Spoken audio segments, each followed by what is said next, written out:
few stragglers, but we'll get into it. Kia ora tātou everyone, ko Paul Shaddock tōku ingoa. My name's Paul Shaddock. I'm the Community Engagement Manager here at Nelson City Council. Thank you very much to everyone, to you all for coming and spending a Wednesday evening coming and listening to us to have a chat about the Community Hub Library and Civic Space project. I will just start the evening with a quick karakia and go through some housekeeping before I'll hand it over to Mayor Nick and Deputy Mayor Pete. So start with the karakia. Whakataka te hau ki te uru, whakataka te hau ki te tonga. Kia mā kina kia kia uta, kia mā taratara kia tai. E he ake ana te atakura, he te hu, he huka, he hauhu, te hei mōrero. So, thanks a lot for coming tonight. I really do appreciate it, and we'll just kick things off. I'll hand over to Mayor Nick to start the evening. Kia ora, and can I join in thanking you for taking the time to come this evening. It shows that you care about our city and its future. This project is a big call for our council, and we collectively want to get it right. My council colleagues who are sitting in the front this evening and I are here to listen, but I want to also acknowledge the apologies of Councillors Matty Anderson and Nigel Skeggs that are representing council tonight at a Pacific community event, and also apology from Councillor Tim Skinner. In starting tonight, I just wish to make 3 brief points. First, I strongly support the notion of a combined civic house and library. It's more efficient for the flexible use of space. It recognises that libraries have changed enormously in this information technology age, and I've seen it done so well in many other cities that I believe it is the right approach for our city. My second point is that this is an important ingredient to the ambition to revitalise our city. Yes, the most important thing for the revitalisation of the city is private sector investment.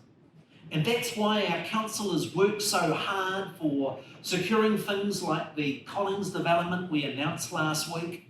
That's why we're so excited to work with the partners that are building Morrison Square, the Safari Hotel, 8 stories, largest building to be built in Nelson for a very, very long time. They're all important. But the council also needs to invest in our city. And whether that is projects like Bridge to Better focused on the infrastructure, or whether it's on other civic facilities. We sit this evening in the Trafalgar Centre that Mel was built over 50 years ago. And we should honour those predecessors that had the courage to build the sort of facilities that we have today as we look forward to the future. My third point is that we need to be very aware of the cost of living pressures and make absolutely sure that we are getting good value for money for the ratepayers of today and of the future. This is a long-term investment to be funded over 30 years. Projects of this scale take years to plan, and council's decision on the timing and the construction will need to take into account any future changes there might be in councils, the economic environment, and also when we can secure the very best and competitive pricing. The purpose of tonight and the broader consultation process we have is to hear your views on which is the site that you want us to take to the next stage with detailed design. I now want to hand over to Deputy Mayor Pete Rainey, who is leading the task force assigned to this project. Over to you, Pete.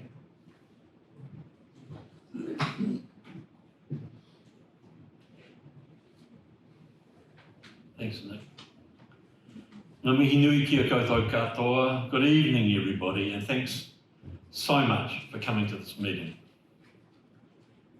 This consultation is about choosing a site for a new library, community hub and civic space. But I think that the opportunity in front of us is much bigger than simply deciding where a building should go. Because Nelson does not need to become a much bigger city to become a much better city.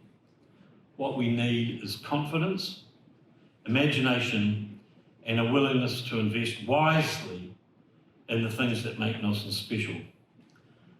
Now, I know that we all want a central city that feels alive during the day and into the evening. We want thriving businesses, attractive streets, and public spaces, more people living and working in the city, opportunities that encourage our young people to stay here, and a Nelson that people want to visit throughout the year. Well, a new library and community hub can be part of making that happen. And this is so much more than just about books. The best modern libraries have become some of the most important public spaces in their cities. They're places for children and families, students and older people. They're places to learn, meet, work and create. They're places for technology, events, exhibitions, community organisations and civic life.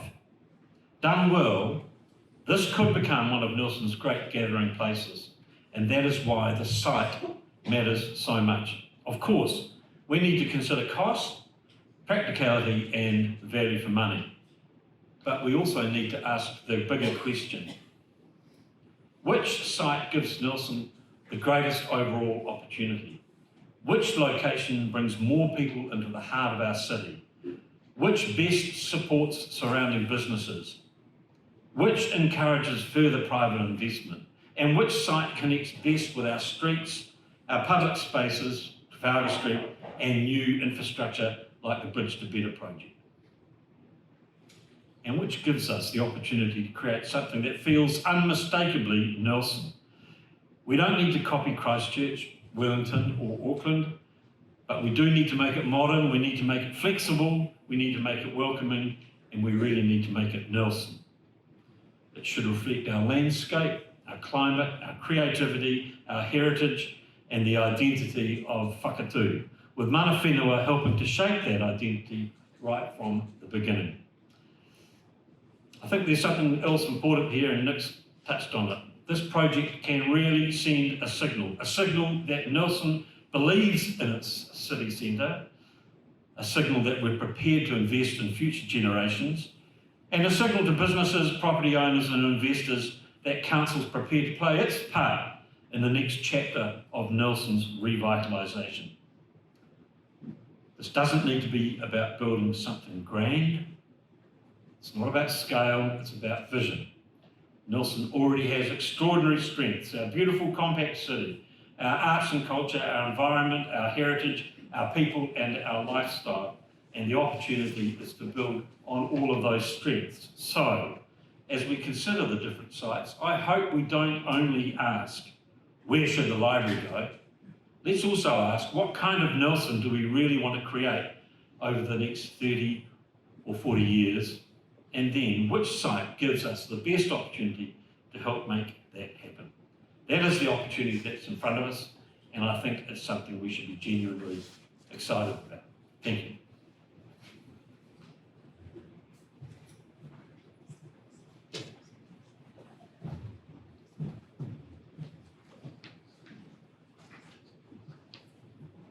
Make sure this one's up. Great, excellent. I do like to walk, so I'll take this one with me. So it'll follow me, that one won't. Okay, so my role this evening is to help run through this project, to give you some more information, so hopefully you'll feel better informed. So when you do make a submission, and I strongly encourage you to please make a submission on this. No matter how short or long the submission is, it's really important that you do make a submission. So I want to be respectful of everyone's time. We are all time poor, so we will be wrapping this meeting up at 7 o'clock. So we do have questions at the end, so I'll try and run through this part in about 20 minutes. So I'll try not to go too fast, but I think it's really important that we do leave the time for those questions. So, and as I see, we have a whole bunch of our lovely elected members here tonight, and I'm sure they'll be happy to answer a few questions at the end with over a cup of tea and a biscuit when we're all done here as well. So what we're going to cover tonight is, first and foremost, why are we doing this, especially now?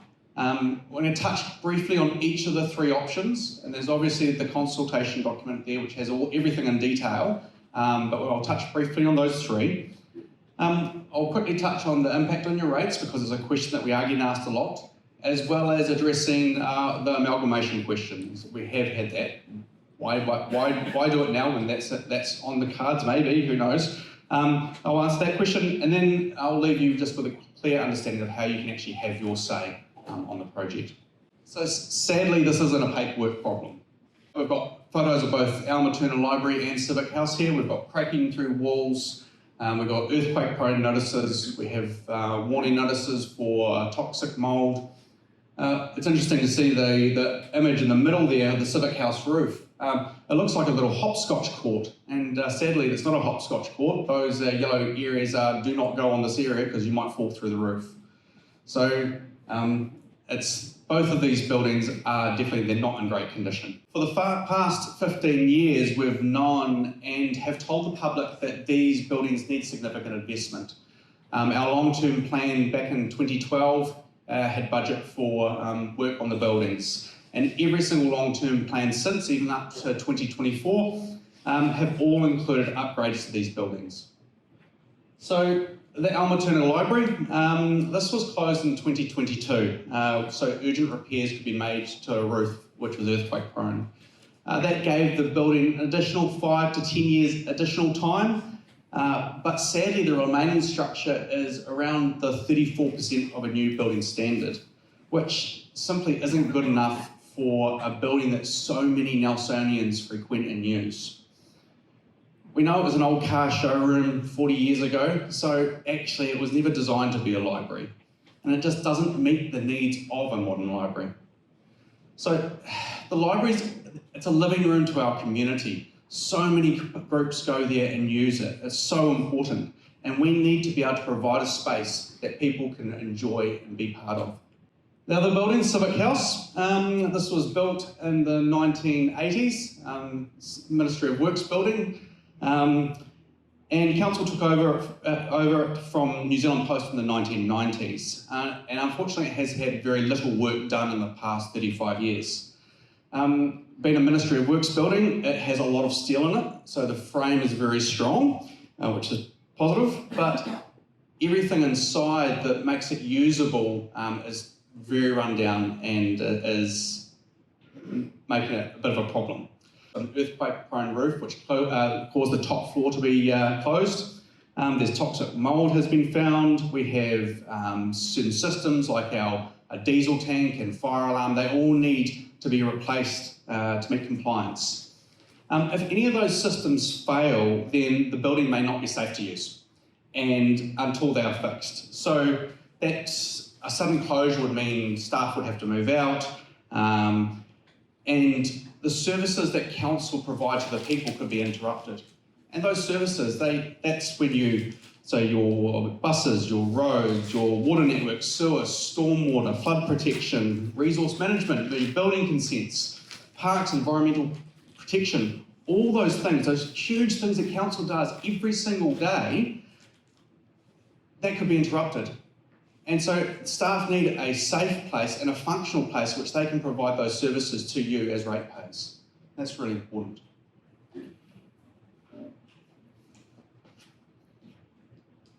So we've known about the need to fix these buildings for over 15 years, and you may ask, what have we been doing? Since this project was actually announced at the City Revitalisation Summit in this room back in May 2024.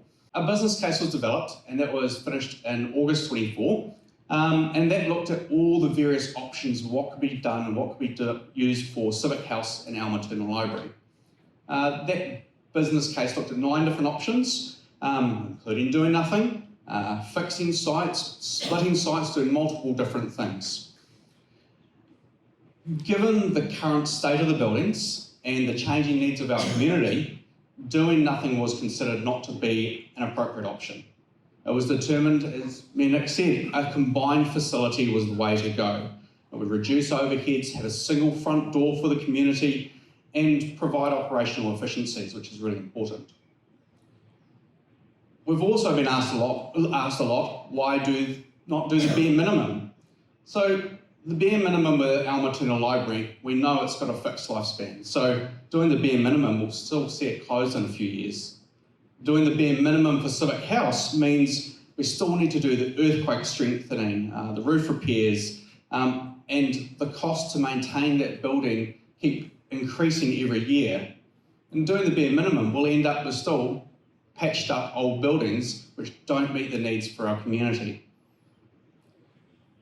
So after receiving that business case, said that we would do a combined facility, we went out to expressions of interest. So we went out to the market and said, okay, are there any locations that we could use for a combined facility? And from that process, we got 6 responses. And then as we started to go through those, we decided, okay, let's sort of dig a little bit deeper, and we looked into 3 more as well,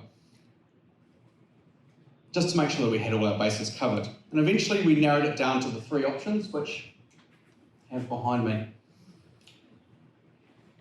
And actually, me and Nick did raise another really good point as well, which is important. So that actually now is a really good time to do these constructions from a cost perspective.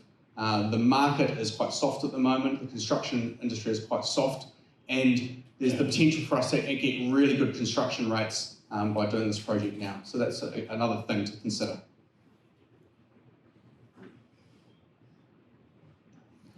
Okay, so the questions that we're asking right now is, which location do you prefer? Of the 3, I'll run through shortly. And then also, as part of that, what matters most to you? So you can actually say which option you want, and then the reasoning why. And that reasoning why is really important. The location is the first question. Because once we understand the location, then we can understand how we can shape things and make things work. And that's the real fun engagement. That's where we really want the community to get on board and help us shape what goes inside those buildings, what those buildings could look like, and how those spaces could run. So that's, once we've got the location, that's the next step, and that's going to be a really exciting step, and I hope we will all be involved in that as well. Okay, so here's a quick map of the 3 options.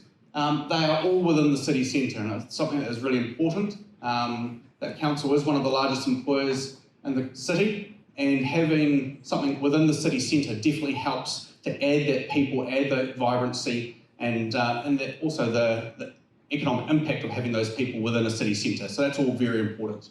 So I'll just quickly start jumping through each one of those 3 sites. Okay, the first site is to redevelop Civic House.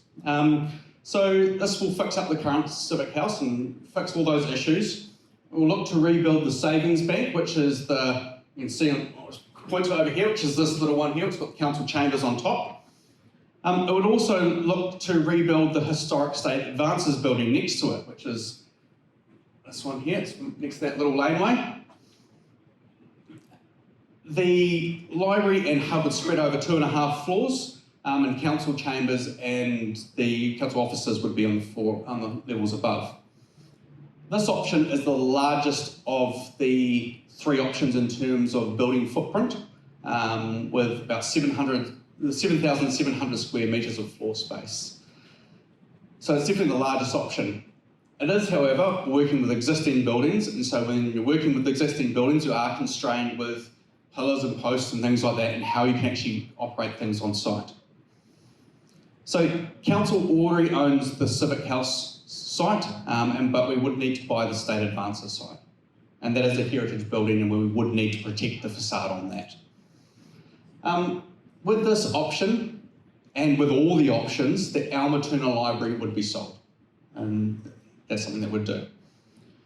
There is a bit of a time difference in here. You can see the build time, 41 months to 63 months.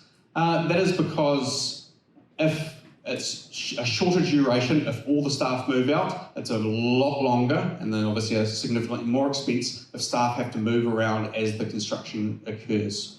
And there is a bit of a risk there because obviously the time, but there isn't necessarily a place for, at the moment, for staff to move into as well. So that's just something we have to consider. In terms of cost, the upfront cost on this one is $73.3 million. To compare all three options, what we have done is we've tried to look at we've added this long-term cost, which that's essentially your net present value cost. And that's so we can compare all three options as fairly as possible. So this civic house has the lowest long-term cost, and that takes into account the value of the building at the end of the valuation period, and the fact that money spent in the future is worth less than money spent today. So that's a good, if you want to compare apples with apples over long-term cost, and that's a good one to look into.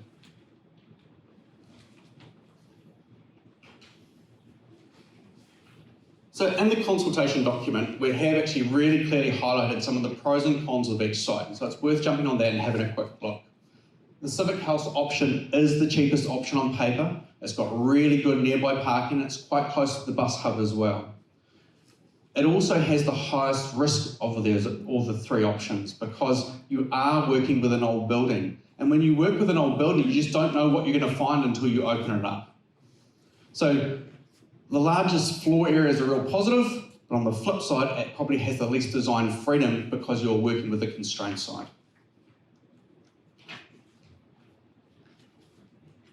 Okay, so option 2 is Collingwood Street. Collingwood Street is a brand new build on the site of the old Wakatu Hotel between Bridge Street, Collingwood Street and St John Street. It's the largest site of the three, so the footprint area is the largest. And that's probably the most open site and probably gives you the most design freedom because you have that larger space. A new build will be built for today's standards for earthquake safety, access and energy use. So with this option, the land isn't for sale. This is actually, would take a long-term ground lease from Wakatu, who own the land. The lease term would be for up to 150 years. Council would own the building and would lease the land. Both Civic House and our maternal library with these options would be sold. Local developers have expressed an interest in these options and to purchase these sites, which is really encouraging. And for example, Civic House would be rebuilt and we've got a real preference for housing for that. And that would bring additional people and life and energy into helping revitalise the city centre. There's a relatively shorter time frame on this one, 39 months, with council services carrying on at Civic House while the new building has been built. And it is worth noting, and we have received a lot of feedback on this already, that the existing tenants on the site would need to relocate before the work starts. Okay, so the build cost on this one is a little bit higher than the Civic House at $74.1 million. But the long-term cost is actually as higher, and that's 51.8. Sorry. And the reason why that long-term cost is higher is because of it's the lease option. I mean, when you've got a lease on a land, then the building that is on that land is actually worth less at the end of that valuation period. So that's why the long-term cost is a little bit higher. So that's obviously offset by the fact that the site is the most flexible. And if this option was selected, then the public would have had to have a say about what was included in the building, as with all buildings. So we've had quite a few questions about the lease, and that would be at pre-agreed commercial rates, and that would be reviewed every 5 years. And so that's a question that we have had received quite a bit, so it's worth noting that.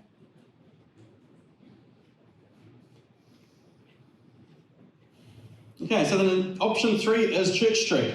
Church Street, again, it's a brand new building and it's next to the Nelson Provincial Museum. So between Hardy Street, Selwyn and obviously Church Street running down the middle there. It's a slightly smaller land area than the other two, and so it means that the building would be spread, the library and community hub would be spread over 3 floors. council would look to buy the land outright and own everything, and so that's why it's got the highest upfront cost of the three, because we'd have to purchase the land as well as building the building. Because of the fact that there's no ongoing rent, then it does have a very slightly lower long-term cost than the Collingwood Street option. So with this one, so new build on council-owned land, it is the highest of all three with upfront cost.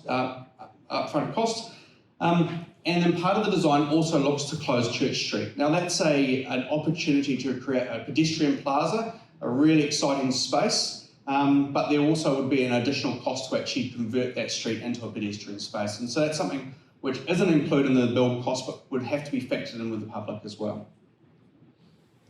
And just like with Collingwood Street, options are option 2, Civic House and our maternal library would be sold in with this option.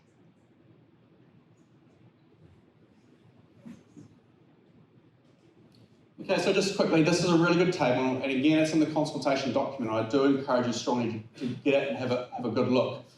So just quickly, option 1, you've got Civic House redevelopment. So you're buying the extra building and rebuilding. Option 2, Collingwood Street, so that's a new build on leased land. And option 3 is Church Street, which is a new build on purchased land. So those are the 3 options.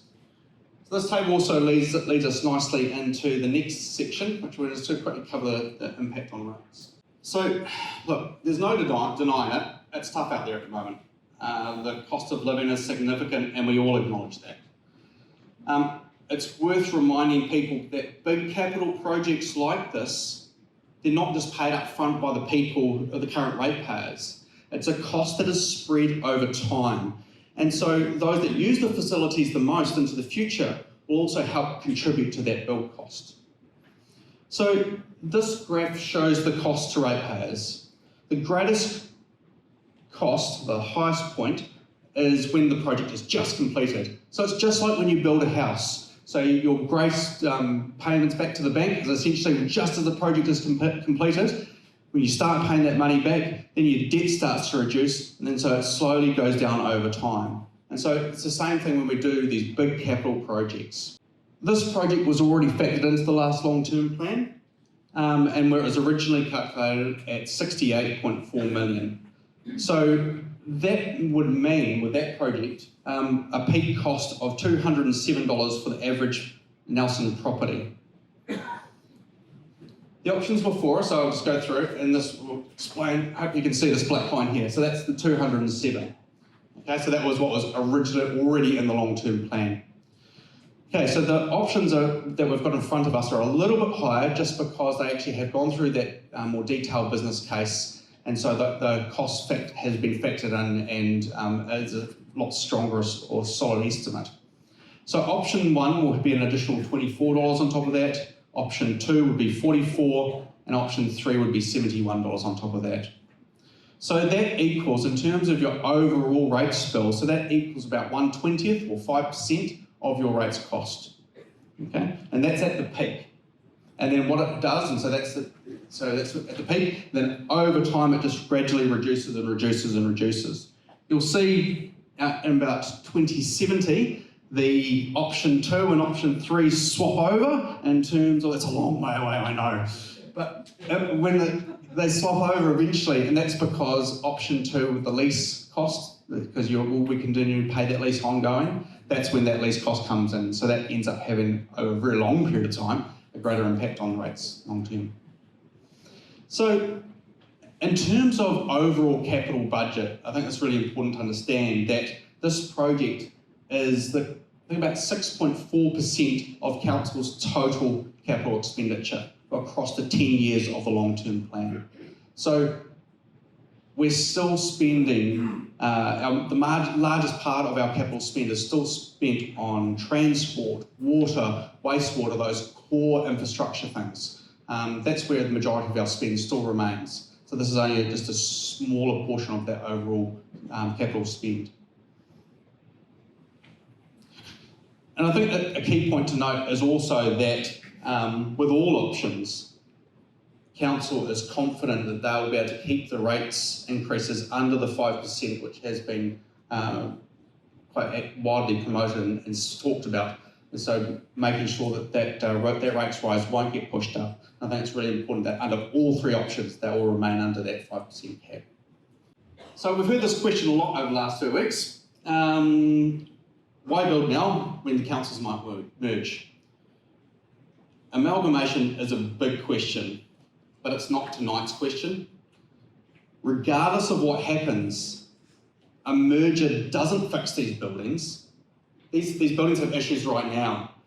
Nelson will still need a library. It will still need a community hub and civic spaces for our future generation, irrespective of the shape of what local government will look like into the future. So Nelson is the biggest city or population base in the top of the South Island. We will need something here. Right, so just wrapping up. In terms of timeline, so we started this on the 27th of July. It runs through to 6th of September. And so you have up until then to make your submission. Okay? Once those submissions are received, you have the opportunity, if you'd like to speak at a hearing, you can do so.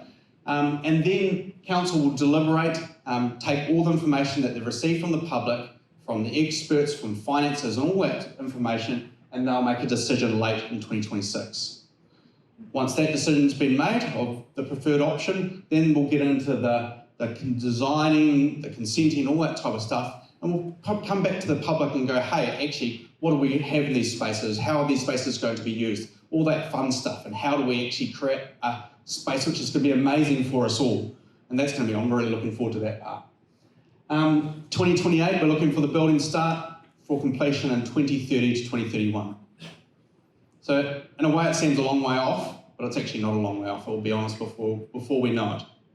So in terms of the submissions, it's really important that you do make a submission. The 3 questions that we're asking are, which of the locations do you like the best? What are the main reasons for your choice? And is there anything else that we should know?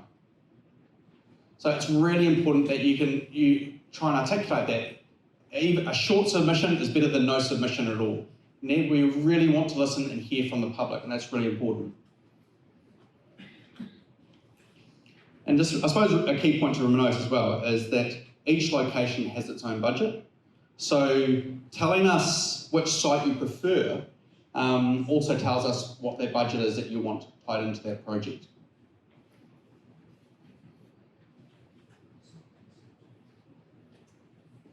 Cool.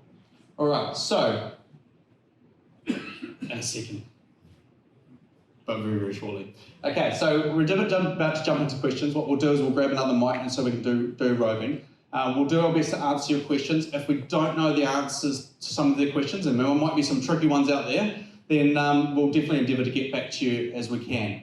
But hopefully that's just given you a quick snapshot of those 3 options. Really encourage you to submit, and definitely we really would like to listen to some of your questions and answer them where we can. I've got a question over here. I see that you said now, so it's only now as now, so we've had 3/4 an hour of your discussion. Yep. I'm Barrett Thompson. I'm a 90-year-old. Believe it or not, the existing council building I started because I got an option on it from New Zealand Post for $3 million back about 35 years ago. I found I couldn't finance it. $3 million was a lot of money at that time. I could have made money out of it, quite a bit of money. I went and saw Peter Malone, the mayor at the time, and said to him, here, Peter, here's an option on that building. I don't want anything out of it, you go and take it up. He said, Peter, who was typical of this, if it wasn't his idea, it was bloody hopeless. So anyway, he poo-pooed it. You wouldn't believe it. 6 months later, John Pratchett was here, came along with exactly the same option that I have. And he put it to council, and the council took it.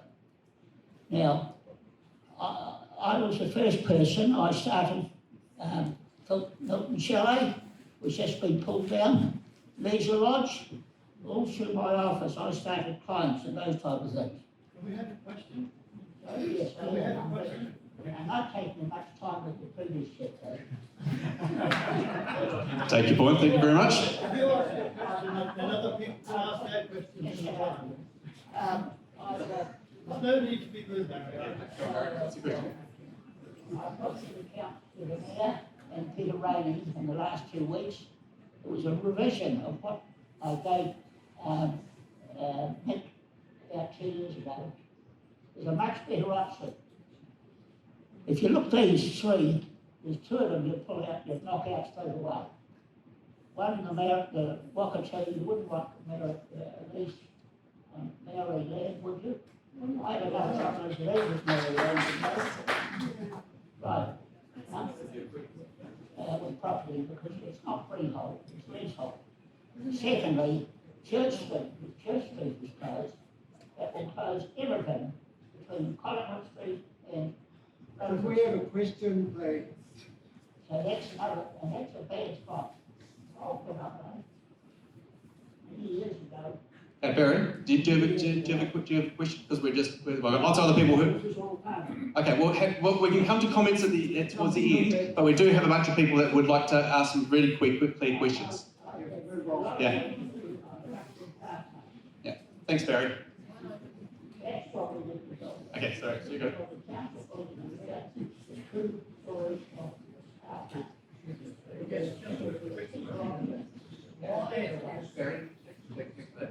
Why is the proposed new building in Bridge Street 8-storey building not one of the options?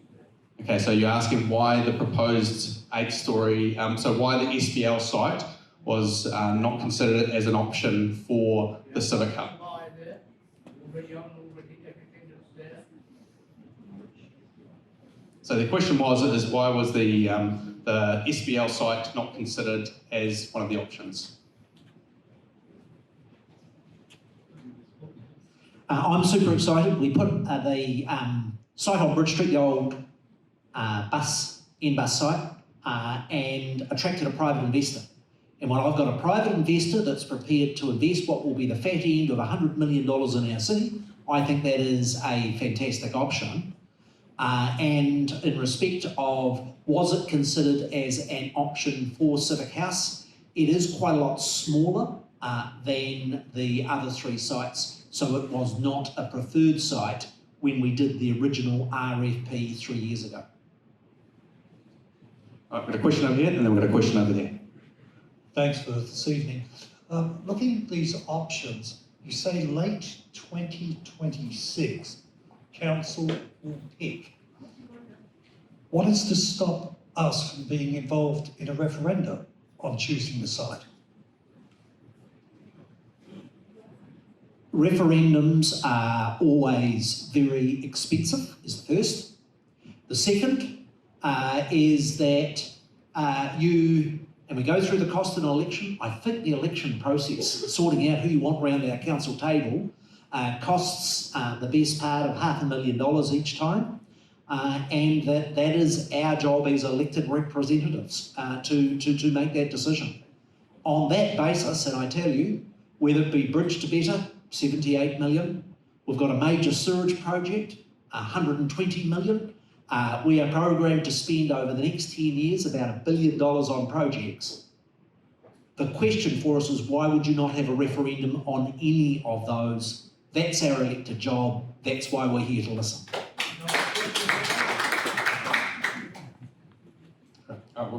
We can come back to another question. Sorry.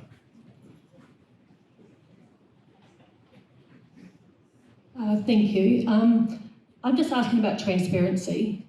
Of the 3 different options, each option, I believe, has private properties that need to be purchased. Has council approached those property owners? And in particular, I think there's been a lot of talk about the option 2 in Collingwood Street of the Free House, where I believe they haven't been notified that their building would go, and that already operates as an amazing community hub for a lot of people.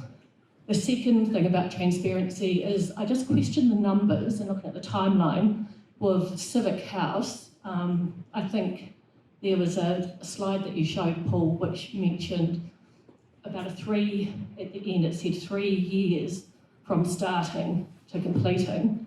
And yet I look at the Civic House one and it says 41 months if the staff stay or move out, or 63 months if they stay put.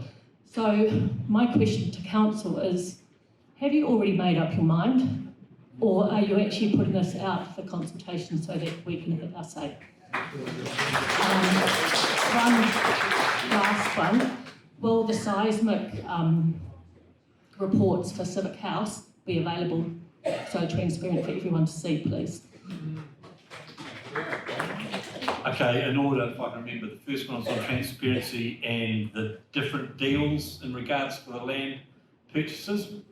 We had a robust process where we went through each of the sites and made sure that things were in place before we brought it to the public consultation stage. Although, I will say, I'm a little disappointed that there was some issues regarding the Freehouse site, and that is something that I wish to talk about now, if I can. What was your second?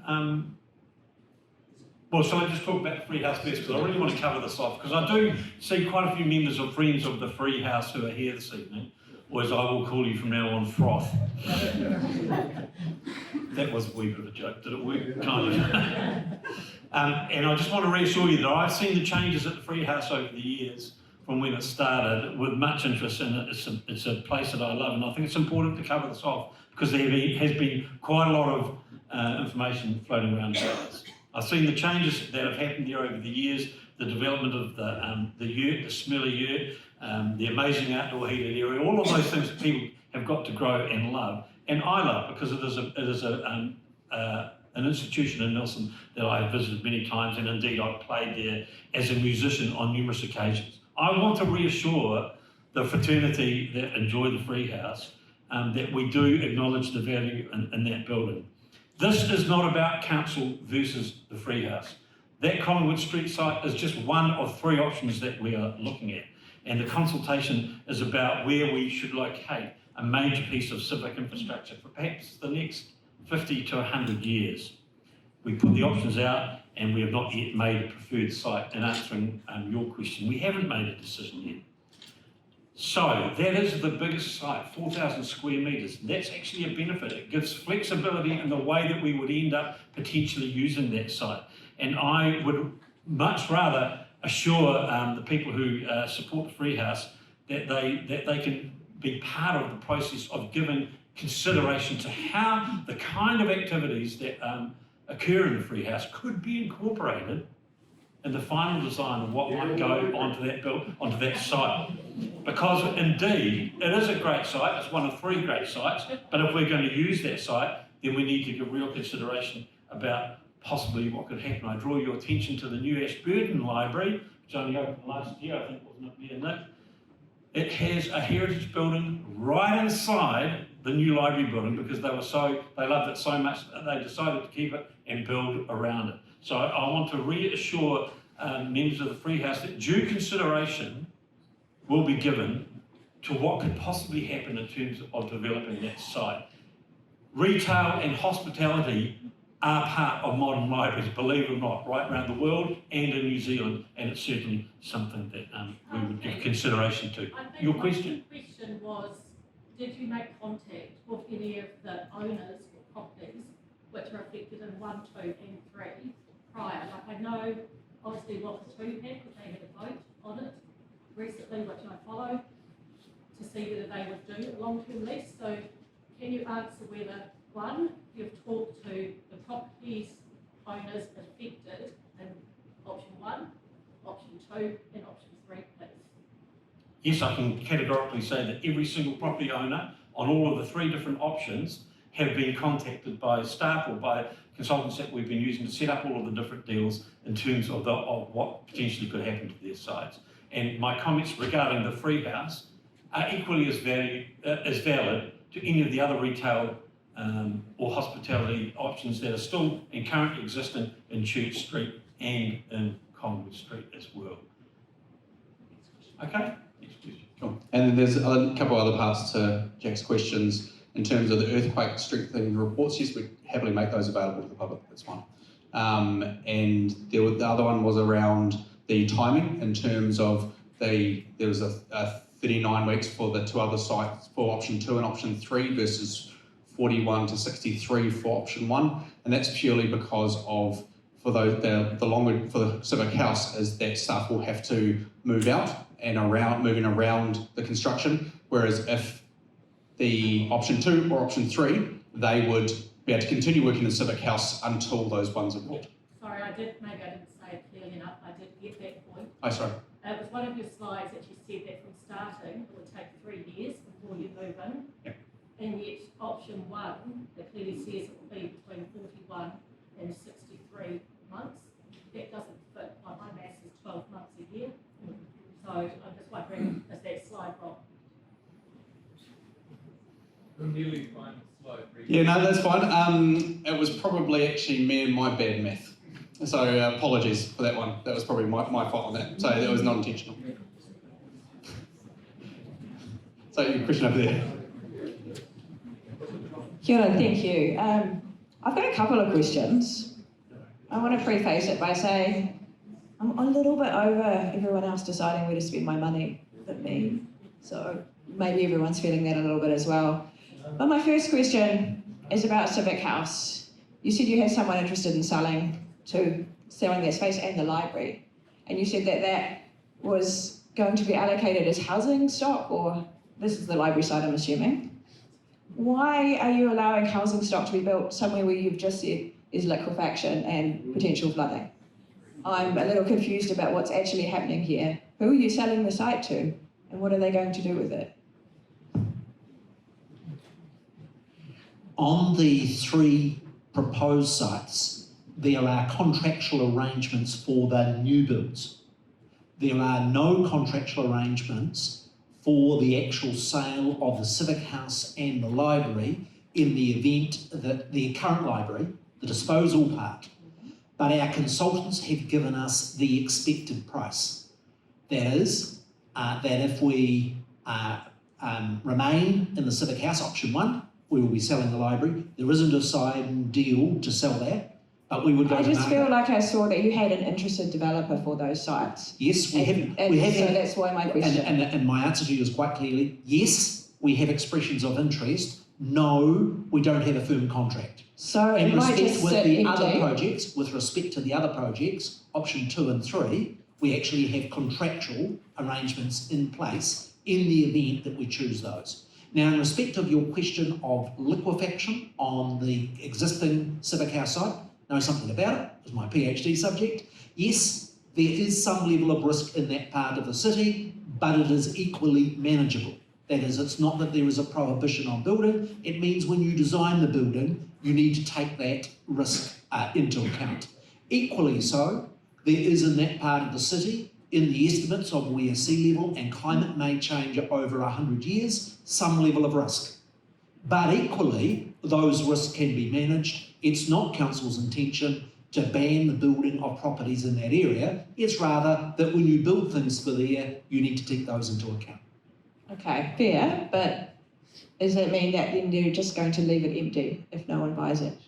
Is that what's happening? No, what you would do is that if you chose option 2 or 3, the council would go to the market and try and get the very best deal it could for the ratepayer. Who's going to buy it? You've just said it's shit. No, I don't. I don't agree. It is certainly the state of Civic House structure is great. The fit out and the services are old and stuffed. Well, the right, structure is standing other things. Do I think we can sell it? You can always sell something at a price. And that question and our estimates that we've provided is that they believe that you would secure about 5 million for each. In other words, if you put it on the market to sell Civic House, you'd get about 5, you'd get about 5 mil expected for the Albertula Library if it was sold. I have got one more question. Sorry, I know everyone else has got questions, so I'll be quick. The other question is to do with the future of work.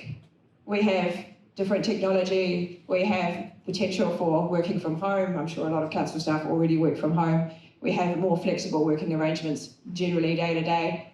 Why do we need to keep the same system that we have already? Have we looked at different kinds of working hubs, different spaces? Maybe a public space, yes, but also other places. Are you talking in regards to the city council? I'm talking in regards to the council, not the library. Yeah. I get that. We need an in-person library. We absolutely do. It's more the way that we work in other spaces, collaboratively, off-site. You will probably already have team members that are working from home, working from Zoom, working from international spaces. So I guess my question is, how much of that space do we actually need? Because the footprint seems like a lot. Just a question. Well, I can't comment on the exact footprint size, but certainly since COVID, Nelson City Council has been working with very flexible staffing arrangements, and they have changed from year to year. And I know it's certainly something that Chief Executive has been given a lot of consideration to in terms of our new shaping of the way that Nelson City Council is going to operate. I completely agree with you. Agree with you that the landscape of how people do work is changing so fast, especially with the onset and the uptake of AI. We can't predict that, but what we do know is that there will always be a need for an interface between the public of Nelson and the City Council. Exactly how much space we need, well, that would be determined by the detailed business case in terms of designing those buildings. And we know that we've got flexibility with both the Collingwood Street site and with the Church Street site to develop a size of building that would be needed. And also with the current Civic House site, we've got a lot of flexibility because it's got the biggest floor space. So it may well end up that we would have some floor space to be able to use for other businesses. That remains to be seen. And I'll just add to that, is actually the calculations for the area for office staff is actually worked out for only 6 desks for every 10 people. So it is already taken into account the need, or as we are changing the way that we work, there is a reduction in terms of the desk space and office space. So it's already been calculated in the overall picture.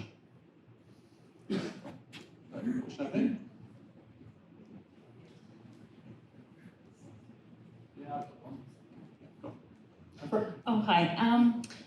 I just have a question about the public submissions. You said that, you welcome as many submissions as people want to put in and everything. For transparency, after you've made your decision, are you going to make those public submissions public so that everyone can actually see who's voted which way? Yes. Okay. Yeah. So you'll see on our website when you do go in to do a submission, it does say there at the bottom there is a disclaimer there. It says that with public submissions that there is that they will be made public. If you'd like to, I know that some people don't want to have their names explicitly mentioned in their submission, so just say, please redact my details if it is going to be made public. We'll include people's names and won't include their details when we do usually go things into the public. Also, the fact that it will be covered because we operate under the Local Government Official Information Meetings Act, so that can also be included in that as well. So yes, it is. And then John, then over there. Yeah, so. My concern is about the parking for the other facilities. I mean, it doesn't worry me personally because I bike mostly, but it's so convenient, our present library, for taking your grandchildren or elderly people. We've become accustomed to just drawing parking there. There doesn't seem to be any provision in those other two options for parking. Is there any way around that, or even detouring the bus past them? Yeah, great question. You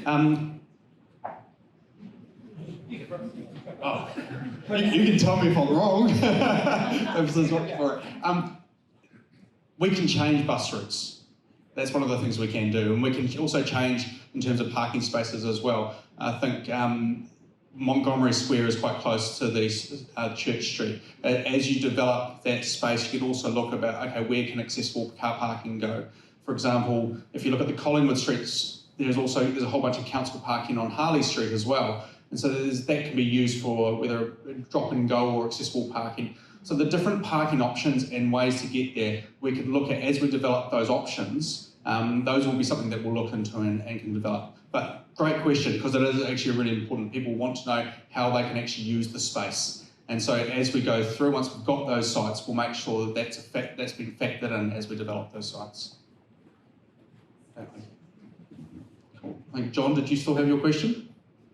Well, It related to parking, because Church Street is, of course, a one-way street officially now, and there are parking on the west side of Church Street. You say you've done deals with people on the east side. Have you done deals with people on the west side? There's a building there that the ground floor is solely parking. So there's an Equilibrium, I think is the place. Is it? Simple answer, John, no. The contracts that we've entered into are only those on the eastern side for the purchase of the buildings. If council wishes to proceed with the pedestrianisation of Church Street, we would need to go through the legal process that you'll be familiar with for changing the status of a street. The budget for the Church Street proposal does not include that pedestrianisation. That would be a separate and additional amount. In other words, no car parking for Church Street. If you go with Church Street and you go with the pedestrianisation, there would be the loss of parking in Church Street. Just a little clarification. On the western side of Church Street, there are no car parks. But there's access to a building which has car parking underneath it. I understand that. However, as part of the planning that we're talking about, there would be an access way through the pedestrianisation. There would be an access way down through Church Street. That's the current thinking, John.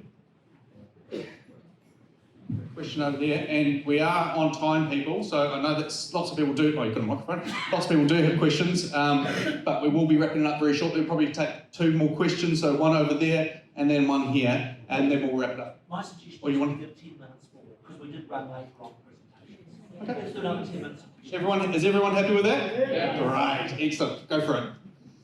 There is no current plan, is my understanding, as far as consolidation of councils. But do these, all 3 plans, should the consolidation happen, is there enough room in all 3 plans? Firstly, around the broad issue of amalgamation, if the current government is elected, who knows, their policy is what they call the backstop and a decision in April of 27 if they were to merge councils, of which the most likely, and I make up front, would be Nelson Tasman. Now, whether you have a combined Nelson Tasman council or not, as Paul said, you still need a central city library and you still need civic facilities. My honest view and common way in which you would do it, I'm absolutely of the view that you would have offices in Richmond. It's also my view that you would continue to have offices in places like Nottawaka. Now, it may have an impact on the design. So, for instance, the issue of the council chambers. If that decision comes in April next year, we're only just starting the design process. There's ample opportunity for the effects of any decision that's made on council mergers to be taken into account through that process.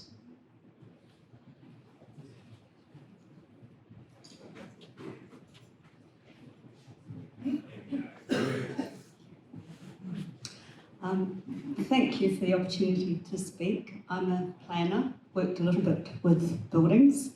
I concur with Mayor Nick that engineering-wise you can deal with liquefaction and flooding. I also believe that reuse is the most economic and sustainable way of going ahead.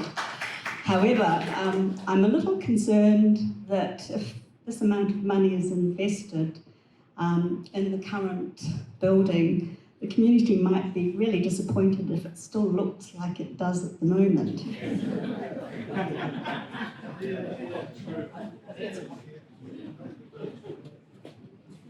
Fair point. That's okay. I think we all understood that. Thank you. Has there been a consideration to just level the current building that you're in the library? Was that a discussion? To level them. To, yeah. And rebuild it. Was that a consideration? The really important point with Civic House is that the bones of the building, its foundations and its structure, which for a new building is about a third of your cost. For most buildings, it's about a third in your structure, a third in your services, and a third in your fit out. So I think whether it is the council that owns it or somebody else, to demolish a perfectly good structure would not make good sense. I have a different view of the El Materno Library. It is a real mishmash of buildings. We spent money on it 3 years ago and have bought ourselves another 5 or 10 years. My view is that that building is more likely to be close to end of life. What the council would do would be to sell it, as is where is, and a new owner would make a decision as to whether they wish to demolish or redevelop. Thanks. I have a question here. Oh, you would. My main concern is the psychology behind your proposal. To me, green means go, so I would say that you've probably already chosen Church Street. You also refer to that as the old site of the old Wakatu Hotel, not the site of the current Freehouse, Organic Greengrocers and Konica Minolta, or whatever they're called. But I'd like to put to Pete Rainey, if you do choose option 2, what provisions will be made to incorporate the Freehouse into your plans?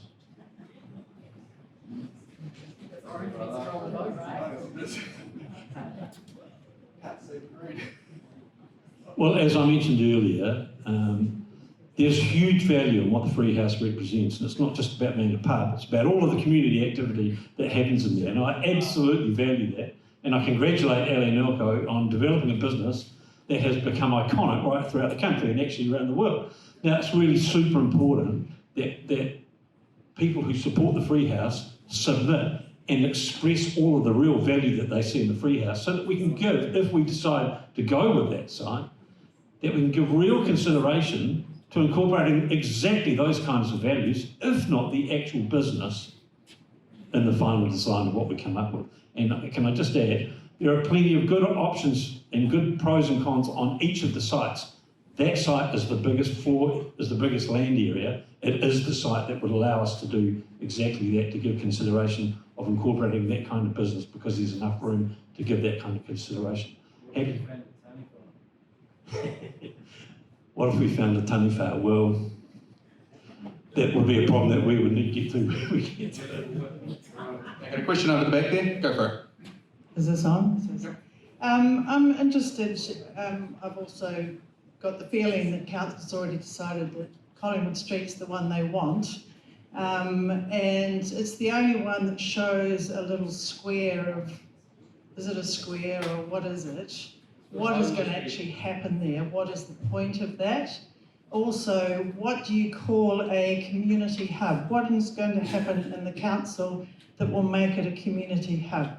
Library, I can see where that can be a community hub, but most of us who go to the council will go to the front desk, will be met in an office downstairs, or we may get to go to the rooms up there where you see the chambers, where we see the council do their job.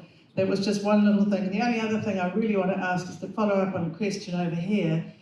We all put our submissions in, and maybe we go completely opposite to what you really are wanting. Maybe we all opt for option 1. Will you still go for what you want, or will you take notice of what we say? I'm going to get Pete. I'm going to take to answer you, but can I give every person in this facility an absolute assurance that in the, I think probably, Pete, 24 meetings, there would have been over 20 meetings, I have not heard a single one of these councillors or a single member of staff saying, I'm only going to go with that one. I have heard every single elected member come into this process with an open mind. I note people saying that, oh, it's the colour, because that one's green, that must be going ahead. I note that the staff mixed up the colours in the discussion document, has used different colours. No matter what code you look for, I'm just absolute in my assurance that this process is being done in good faith. And if you ask me to take a bet on what myself and my colleagues were opting for right now, I would have absolutely no idea. Pete, I'll just get you to answer the question about the hub. What was the question about what is a community hub? Is that? So, you refer to, we're going to make this building a community hub. What does that mean? Okay, we know what a library is, we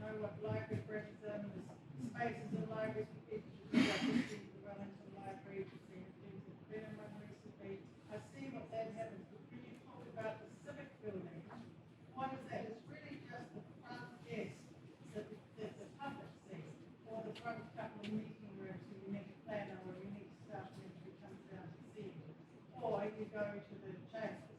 Other than that, it's all just business.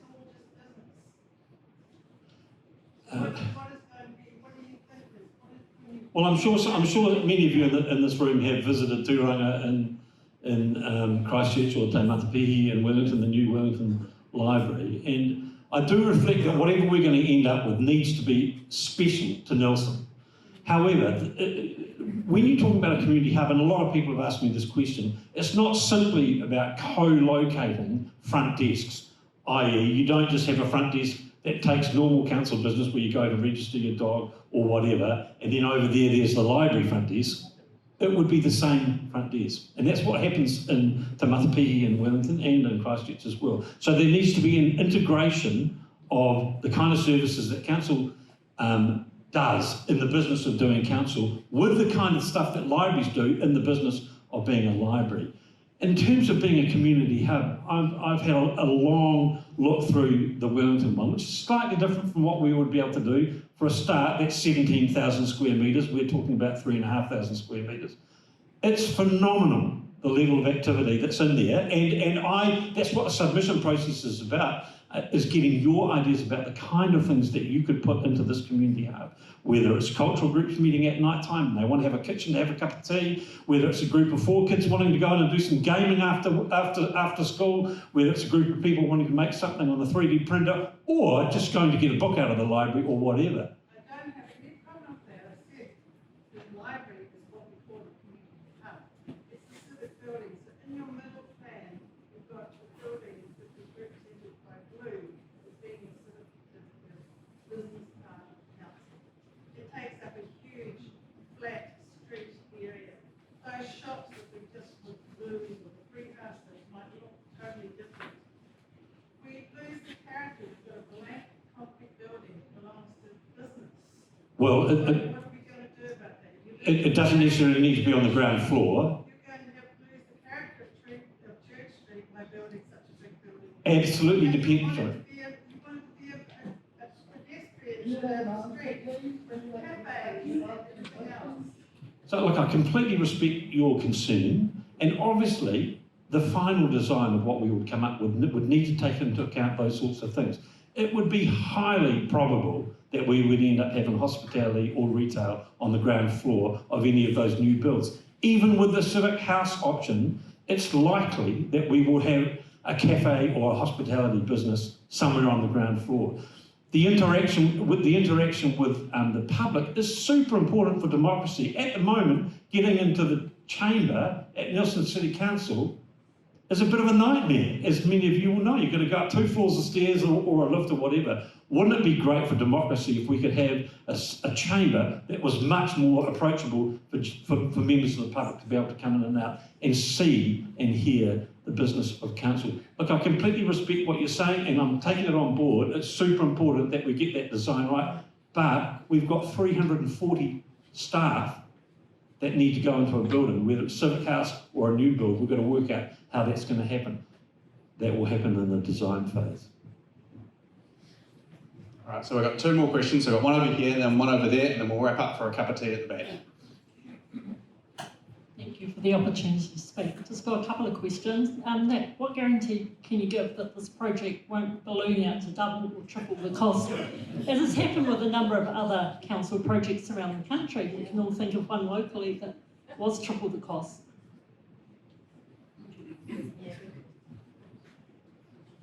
You can never absolutely guarantee that. Any more than someone who 10 years ago, myself and my wife built our first house. What I can assure you is that the clear direction that the councillors and myself have given to our staff is don't produce glossy numbers that you don't think you can deliver to. And our Chief Executive, Nigel Philpott, totally understands and is totally committed. I have people saying to me, Nick, these numbers have been exaggerated, they're too big. I can do it for half the price. Why we have not come to you at half the price is we have given our staff a very clear direction that if we choose an option, we expect them to live within that budget. Now, I have to tell you, biggest project we're doing right now, biggest project for the Nelson City Council in 30 years is Bridge to Better. It's $78 million. We're about 2/3 of the way through, and the latest report we have is we're on time and we're on budget. In fact, if you attended, and we have our regular meetings of our oversight committees, and we try to sing a song, on site and on budget. Last week, we opened the new Arts Hub, on time, under budget. So we understand your message about that. The only guarantee we can do is being as good a governors as possible and working with our staff to ensure that we are open with those numbers and we're clear about getting it done on price, on time.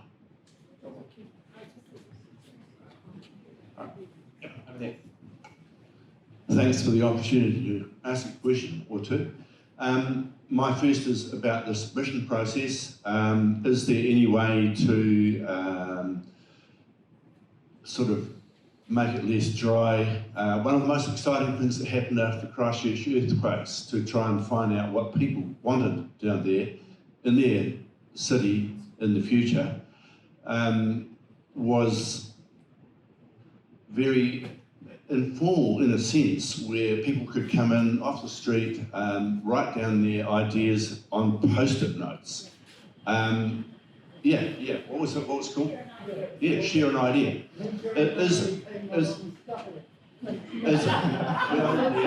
Okay. But the question I have is there any way to incorporate something like that in the submission process? And my second question is around the design. We have some wonderful libraries, like you talked about Whare Whakatere, and the inclusion of a historic building in that complex, inside the complex. I guess the question is, how do we get a design process that gives us a result that's as good as that? How do you choose architects or designers? Okay, so I'll address the first one in terms of the submission process. So if I'm honest, this is a pretty dry engagement because it is literally asking what's the location people prefer. The next step of the engagement, that's going to be the fun stuff. I think we've got Anne Rush at the back there.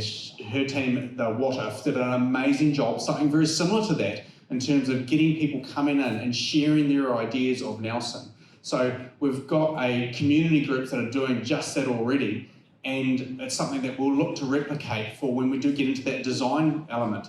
They had a great table where kids could come in and build Lego, and what with that type of thing. We really want to engage the youth, engage our rangatahi, engage as many people as we possibly can. That next stage, that's going to be the really exciting, fun stuff. This is a bit dry because it is about location, it is about numbers, it is about pros and cons. But the next step, hey, we're really looking forward to that. That's why I've said that multiple times. So in terms of the architects and designers, I think that's just the process in terms of when they go out through the next steps. Once we've determined the location, then that's a process that they go through. How do you do it? Yeah, it would go up to tender. So it would be just the general process where you... You just put it out for tender and go for the cheapest? Not necessarily. I think there would be different elements to that, and there'll be different criteria in terms of the tender, what's accepted. And yeah, we certainly wouldn't be just going out for the cheapest price. I mean, look, there are so many aspects to the design part of it that are super important to take into account. It's absolutely imperative that the people of Nelson, if indeed we get to the process of actually designing this new building, it has to encompass all of the people of Nelson and their ideas that go into it. It's super important. In terms of the pricing, Tūranga in Christchurch, which is just a library, was 90+ million. Wellington Library, 17,000 square metres, 220,000. We're doing 3,500 square metres for the library part of the project for roughly 40,000. Now, for roughly 40 million. It seems like a huge amount of money, but in effect, we've got a lot to do to be able to pack the design of this modern building for the future of Nelson for the next 50 to 80 years, not only into that size, but also into that budget. So it's a real challenge. Is that the right answer? Yeah, you've got to get the right designer to fit all those things you want into that tiny space. You're absolutely right. All right. Thank you very much, everyone. I will wrap things up before I turn into a pumpkin. I really do appreciate you taking the time coming out here tonight in the evening. I will quickly wrap up with a quick cut of care. And there's tea, coffee, biscuits there for grab a bite before you go, and definitely feel free to come and have a chat to elected members or staff and ask any other questions that you may have. Okay, closing cut of care. Kia whakareo te tapu, kia waitea ai te ara, kia taruki whakataha ai, kia taruki whakataha ai.